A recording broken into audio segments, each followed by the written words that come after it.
Most people don't really know how we got the Bible. Here's the simple story. A long time ago, the Catholic Church helped decide which books should be in the Bible. The first part of the Bible is called the Old Testament.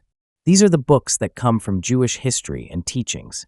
But even when Jesus was alive, Jewish people hadn't finished deciding which books were official. They finally made their decision around the year 100 AD, at a meeting called the Synod of Jamnia. That's when they picked the books they believed were the real Hebrew scriptures. They put them into something called the Masoretic text, but the oldest copy we have is from about 900 years later. The second part of the Bible is called the New Testament. It talks about Jesus and the early church. The books in the New Testament were chosen in 382 AD at a church meeting in Rome. That meeting was led by Pope Damasus, and they decided which writings should be part of the Bible. So really, it was the Catholic Church that said, "Here are the books we believe are holy and inspired by God." They believed that God, through the Holy Spirit, helped guide their choices. But what do other people believe? Other religions have their own holy books too. Hindus believe the Vedas are from God. Muslims believe the Quran is God's message. Buddhists think their holy writings came from wise or divine beings. In Japan, people believe some old texts from Shinto religion are from the gods too.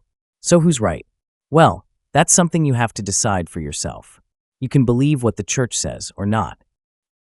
Some people believe the Bible was spoken word for word by God to people like Moses and the apostles. That's okay. They're free to believe that. I don't see it exactly that way, but I do think the Bible is special and inspired by something greater. But remember this, God's message came through humans, and humans can sometimes make mistakes or mix in their own ideas. So we should read it with respect, thoughtfulness, and an open heart. Imagine this. I'm talking to you through these electronic gadgets, but let's say the sound system has a few problems, maybe a crackly speaker or a buzzing noise. Even if I'm saying something really important, you might not hear it clearly. It could get mixed up or sound strange. That's what it's like when people feel inspired by God or something bigger than themselves. They will use their own limited mind, their own limited language, and their own limited life experiences to share what they feel. And in all that sharing and interpreting the experience, they might not get it 100%. If someone grew up with a certain religion or belief, it affects how they explain what happened to them. I believe Jesus of Nazareth was a human being, just like other wise people in history, like Buddha, Sri Ramakrishna, or Ramana Maharshi. When they were young, they had a huge spiritual experience. It's called something like cosmic consciousness, a deep feeling that they were connected to everything, to the whole universe. You don't need to belong to a certain religion to feel that. It can happen to anyone, just like falling in love. Sometimes it happens after years of praying or meditating, and sometimes it just happens. We call that the grace of God. When someone feels this, they know it deep inside. They feel warmth, joy, and a deep love for everyone. They might look at other people and say, "Wow, I see something divine in your eyes." There was a wise old man named Kabir who had this experience. When he got very old, he looked around and said, "To whom shall I preach?" Because he saw God's light in everyone. In Asian traditions like Hinduism, Buddhism, and Taoism, people often talk about miracles or magical powers. But over there, people usually don't get too excited about that. They think it just means someone has special psychic powers, kind of like a superhero brain. But here's the thing. Psychic powers can be a little scary. Why? Because we've already made a big mess using regular technology, cars, bombs, pollution. Now imagine if people had powers to raise the dead or live forever. That might sound cool at first, but it could also cause a lot of problems. Some people thought Jesus did miracles, and they were amazed. They treated him like a super special person, even like a guru, a spiritual teacher. So Christians said, Jesus is the Son of God, but only Jesus, no one else. That way they put Jesus way up high, like on a statue where no one could reach him. That made it harder for others to say, "Hey, I had the same kind of spiritual experience." Because when regular people started having those deep spiritual awakenings, the church didn't like it, especially when it had power over people. Some were punished just for thinking differently or having spiritual experiences of their own. Giordano Bruno was burned at the stake. John Scotus Eriugena was kicked out of the church. Meister Eckhart had his teachings shut down, all because they talked about feeling close to God in a way the church didn't control. Here's the problem. When you put Jesus way up high, like he's the only one who could ever be connected to God, you kind of shut down the whole message before it even begins.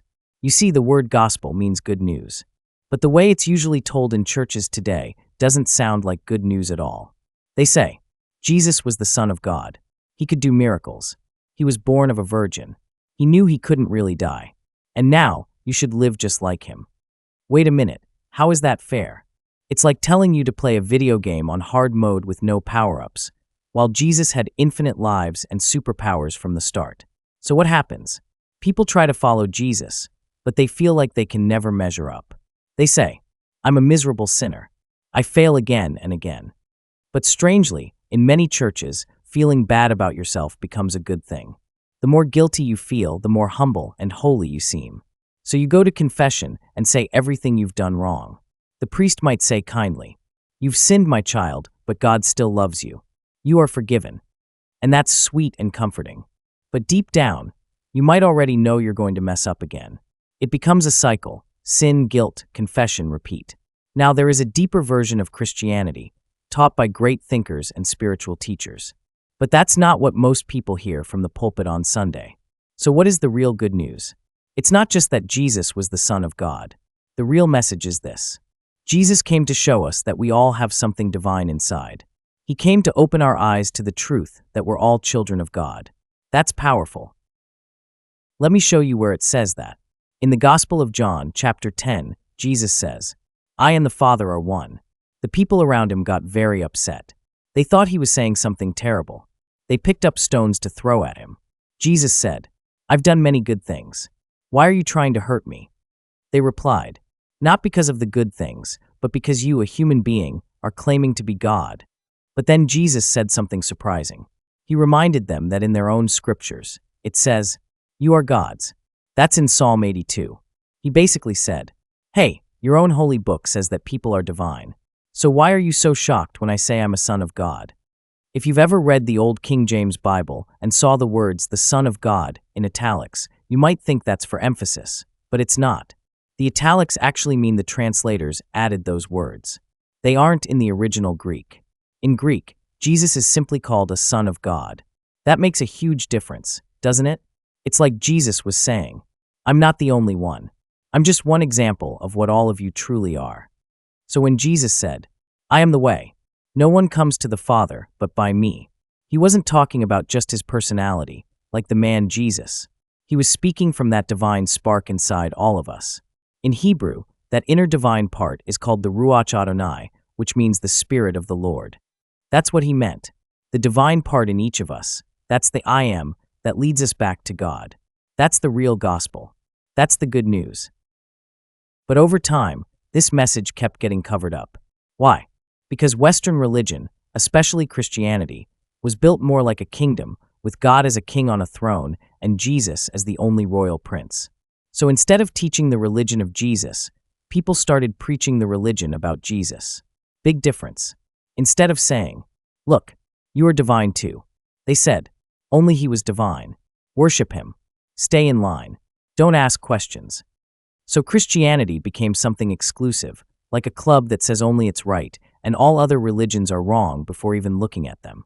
It even made Jesus look like some kind of magical superhero instead of a real human being who had an amazing spiritual awakening, like others have too throughout history.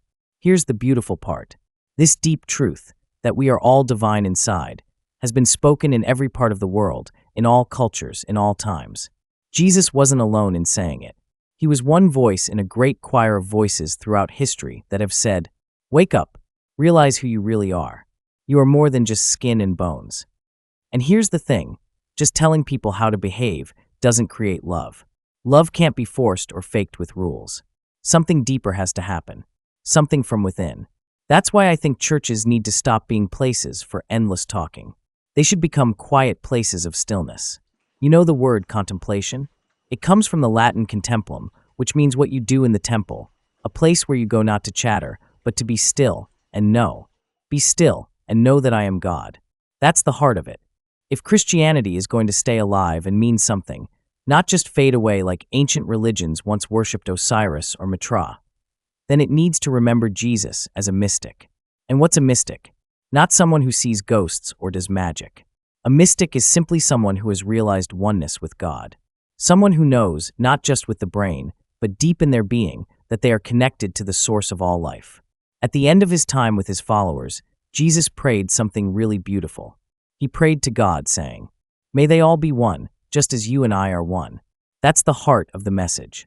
Not that one man was special, but that all of us can wake up to our connection to God, to the energy that moves the sun, the stars, and the very breath in your chest right now.